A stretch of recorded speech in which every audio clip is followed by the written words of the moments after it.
Greetings, Steve. I hope you're okay, and I hope that everybody around you is okay. Everything is moving for the positive as best as it can, given whatever circumstances. Life is life. I'm going to answer the questions that you sent me, as accurately as I can. And yeah, let's just take it from there. Your first question is, what is comprehensive corporate social responsibility? Comprehensive corporate social comprehensive corporate social responsibility is a tool, okay? It is a product and it is a strategy, okay? And the whole idea is that it is the area where we can create some productive or progressive liaison between the corporates and the consumers, you know? And it is something which I demand must be defined by we the people. That the whole idea of corporates defining what their responsibility to society is, that should not be allowed. That should be illegal. Very much in the same way as you cannot have a company doing its own tax audits or accounting, whatever, when they go through the papers and have to show how much they owe in taxes.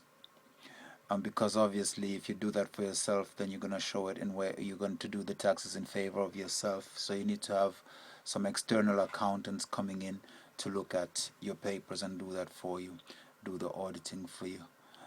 So likewise, the responsibility that corporates have to the rest of us in this world should not be something that they should define themselves, because their job is to define what their product is, and they have the right to decide what the price for their product is going to be, but we must look at what goes into the production of the product, and how much does that cost us as a community or as a planet, and the what is the outcome, what kind of influence will that have in the world for our children, and that type of thing. So those concerns, which most companies are quite happy to call externalities and throw them out there, and because what matters is the profit line, that's the bottom line.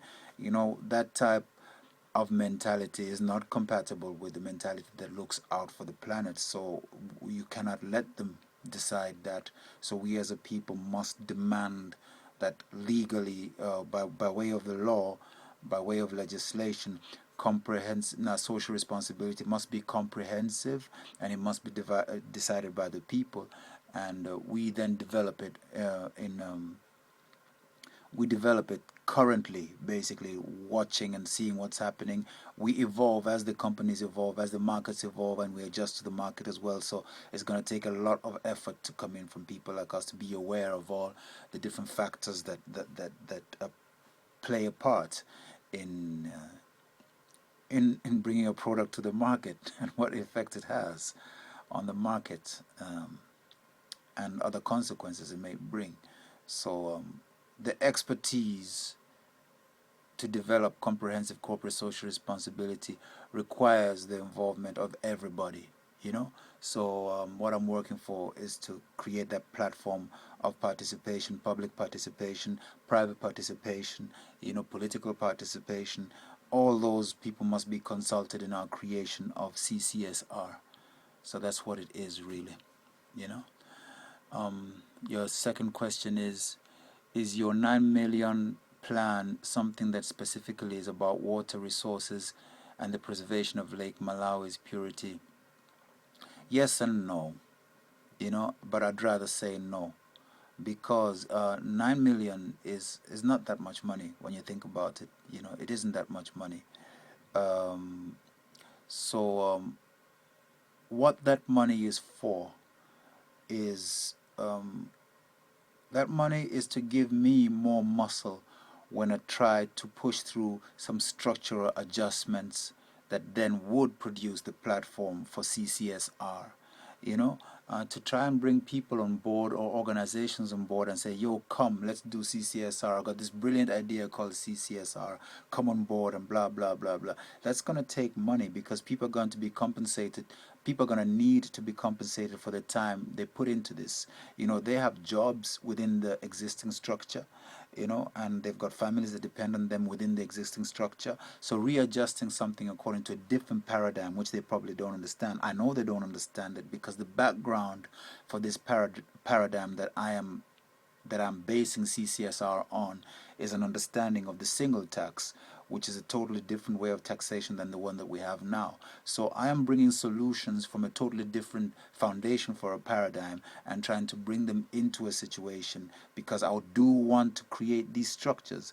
Now, that is a forceful invasion of structures, basically, if you want to put it that way. And that would need some kind of compensation for whoever's going to be involved in it, or security or guarantee, whatever you want to call it. And that's what the money is for, to ensure of that, to facilitate the adjustment of structure. you know that's what the money is for, because I cannot show up anywhere with my empty pocket and my bright brain, and my pretty face, and say yo, and my good voice and songs, and say yo, this is what we're gonna do. Yo, I smoke a lot of herb, I'm a rasta man, yeah, everybody listen to me, blah blah blah, I'm the savior, blah blah blah. you know Money talks and bullshit walks. And if I'm just walking, then who's the bullshit from Cape Town to Cairo. I'm saying 18,000 kilometers of what? Bullshit. So they say money talks and bullshit walks. Now this is walk the talk, so you gotta make the money talk too. That's all. The walk is what I do, but the talk comes from what? Money talks. You understand? Otherwise, it's just a walk, and that's just bullshit. You saved what? Africa after walking 18,000 kilometers. That money is there to make sure that our talk is, that the talk is not bullshit, you know, because we need to implement many things and bring people on board. I think I've repeated myself several times making that point. Let's go. Let's move on to the next one. Well, before I move on to the next one, I'd like to say, I can take that later. I'll answer that later. Don't worry. Your next question says, what is the current danger to Lake Malawi? The current danger to Lake Malawi, I would say the very first current danger to Lake Malawi is Malawians people's mentality, as with everything else. The character and the mentality of Malawian people is the one thing that would perpetuate, sorry, not perpetrate, perpetuate poverty in Malawi. It is definitely that is the biggest hindrance, because there is no lack of initiative, there is no lack of ideas, there's no lack of sacrifice from people over the years, and a lot of things have been overlapping, and we keep reinventing the wheel, and people have seen this before, but why did it fail? Because of the mentality of the people. So that's what I'd call the first and foremost danger to the lake. That the protectors of the lake might be the very violators of the lake, and what I'm saying, you will find is represented, or what was the word? What I'm saying is validated in many areas of society. You're gonna find it. I mean, every single area you could think of. If we think about academia, for example, I mean, I'm sure there is some faculty for marine biology, but the implementation of it is non-existent, because I know of a youth. I call him a youth because I'm older than him, but a young man who was a teacher at Mchinji Secondary School, and he was teaching secondary school math, while he had a degree in marine biology, and we have problems with water. So, I mean, if you look at Malawi, there are hardly any papers on water that come from the University of Malawi. All that comes, the only papers that I know of that have to do, I haven't read them, but that I've heard of, are from the university, from Harvard University, and from some university from Japan. But Malawians have not produced any paper on the water and marine biology and the preservation of the environment as such. So that is the huge catastrophe, and those are the type of reasons why I know that I need to move in as I move in, and to ask for that type of money, because it's going to take that type of money, that type of effort, and my type of character to really rectify this, because there is no stone that is being left unturned in terms of like trying to create and the solutions. If you go in there with the assumptions that you have from any other society that, hey, when you go in here, you're going to put in this and then you're going to get this out, then look out for surprises, because I can line up people from forever who are going to tell you stories of how they had expectations of putting in and what they were going to get out of it, and how that all got twisted around. You're lucky to leave the country with, with your sanity. And I know that that is not the best way to advertise my own country or my own people, but it is the truth, you know. And there are many people who can vouch for what I've said. It is the sad truth, and it is a truth that I'm willing to face, because I want to make a change. I want to make that difference. So that is apart from that, let's look at the dangers. Overfishing is important, and that also has to play. That also has to do with the attitude. You know, maybe you might want to see a film called "The Last Fishing Boat" to understand that on a deeper level. The Last Fishing Boat. It's based on a fisherman, how stubborn they are when it comes to Lake Malawi. So overfishing, that is a problem. The overfishing, you can also blame. Uh, you can also blame so-called charity and development, and how they are ignorant. And this again is a reason why it was important for me to go there and to present these things to the world as I saw them, you know, and as I heard from other people. Look, uh, a lot of ignorant people come to Africa trying to make a change, and they think they're going to do it. And I don't know what makes them think that it's going to be that easy, you know, because otherwise Africa would have been rich by now. They should know by now that it's not as easy as they think. So somebody gets a bright idea and says, okay, now let's go what? Let's go, let's give the people mosquito nets because we want to fight off malaria. You know what I'm saying? So Africans get the mosquito nets, and around the lake they say, hey, look, fishing net. And then you go fishing with mosquito net, which means that you catch the small fish as well, and that means that the next generation of fish also die. So you see, this is why we have to start from scratch. We have to change a lot of things from the bottom down to bring a change here. You know, you see what I'm talking about? This is why this is very, very important. What I'm talking about is very important. The structures are very important. All right.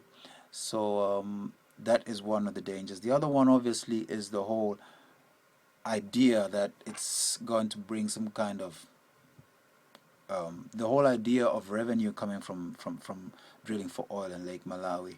You know, as far as I know, the debate is not about whether to drill or not, but the main concern by most people here is how much of the revenue the poor people are going to get. And that already is a catastrophe. I am not interested at all in any type of drilling happening. That's my stance. Um, um, so the danger here is those Malawians who are educated to a certain level, who can do the advocacy work around the lake. Um, where do they stand? You know, are they for the environment as much as they should be? You know, so that's a danger in this situation. So we need to get everybody, especially the people, especially the elite, the children of the elite, the educated people, the urban populations. All these people need to be as concerned about the lake as the people who live around the lake. You know, so that is one of the dangers, the lack of engagement in the right way concerning the lake. You know, so that attitude needs to change. It's very, very important. um, what are the specific costs, labor, machinery, whatever involved in your plan? Who is to be involved? Like I said to you before, this plan with this money is for leverage. You know, I could answer this to you now. It is for leverage, because I can't show up anywhere with my empty pocket and say we need to change this and we need to change that. Nobody will listen to me. You understand? I need these lips here to be talking. When they see these lips talking, they need to know, oh, there's $9 million behind those lips. Those are the $9 million lips. Mwah. That's what they need to know. You know what I'm saying? Important, very important. Um, as far as cost of machinery is